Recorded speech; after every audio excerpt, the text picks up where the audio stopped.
Arapahoe County at the JamesHolmes trial for the Aurora movie massacre. We're calling it the theater shooting.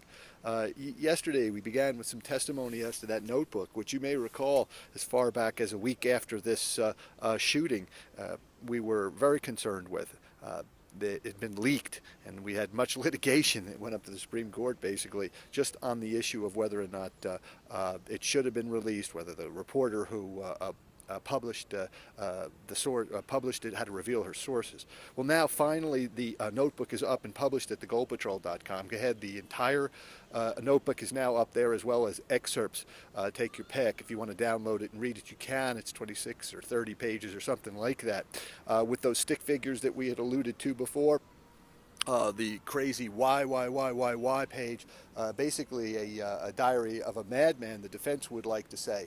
The prosecutor, on the other hand, put a witness on today that said that this prepackaged postage package was probably stamped when he bought it, not stamped when he actually sent it, and they're going to try to show that this thing was actually sent in a way that it could never be received in time for anybody to prevent what happened. Instead, it was sent as a premeditated plan to set up a defense of insanity, which of course now has come to fruition at this trial here in Centennial.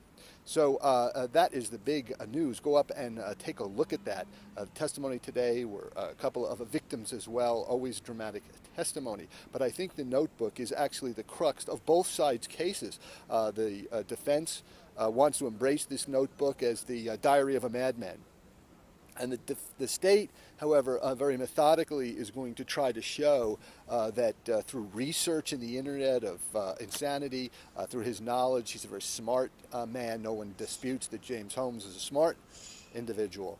That he set this up knowing full well that it would act as a protection. After all, look, did he buy body armor? You know, he did a number of things to try to protect himself. Even the booby trap in his apartment was meant to divert attention. So he did a number of things that were set up to protect himself, whether it be his body or the plan itself. And the state is going to try to show that this was just one more element. This was a way to set up his defense for later. So go up to the GoldPatrol.com and take a look at that notebook. Let us know what you think about it. Will be more later after the afternoon session here in Arapahoe County. Jeff Gold for the Gold Patrol.